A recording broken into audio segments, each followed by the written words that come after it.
Good morning. আশা করি তোমরা সব ভালোই আছো, আমিও অনেক ভালো আছি। আবার নতুন রেসিপি নিয়ে চলে এসেছি তোমাদের সামনে। আজকে বানাবো আলু উচ্ছে তরকারি। তো কী করে বানাবো সবার প্রথমে দেখে দিচ্ছি। আলুগুলোকে এই সাইজে কেটে নিয়েছি ডুমডুম করে ছোট ছোট। উচ্ছেটাকেও এইভাবে কেটে নিয়েছি একইভাবে ছোট ছোট করে। চুলোতে কড়াই বসিয়ে দিয়েছি পরিমাণ মতন তেল দিয়ে দিয়েছি। তেলটা তাপার জন্য একটু অপেক্ষা করবো। লঙ্কা দিয়েছি আর দিয়েছি তেজপাতা আর দিয়েছি কালো জিরে ফোড়ন।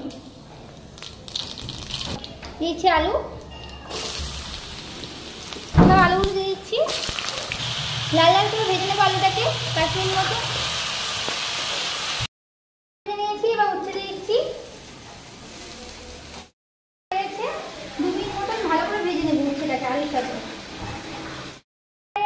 2 মিনিট। এবার দিয়েছি লবণ, ভাজা হয়ে গেছে, দিয়ে দিলাম লবণ পরিমাণ মতন আর দিয়েছি হলুদের গুঁড়ো। দেওয়া হয়ে গেছে, ভালো করে কষিয়ে নিচ্ছি নুন দিয়ে। 1 মিনিট মতন কষিয়ে নিচ্ছি। তুলে দেখে দিচ্ছি,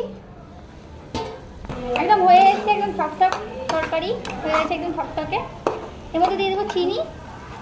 দিয়েছি চিনি পরিমাণ মতন, চিনি দিলে স্বাদ হয়। চিনি দেওয়া হয়ে গেছে, দিয়ে একটু ভালো করে নেড়ে নিচ্ছি। চিনিতে ভালো করে নেড়ে নিয়েছি, এবার নামিয়ে দেবো।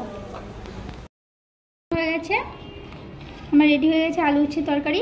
ভিডিওটা আমি এখানে শেষ করছি, পরবর্তী ভিডিওতে দেখা হচ্ছে। তখন তোমরা ভালো থেকো, সুস্থ থেকো, বাই বাই।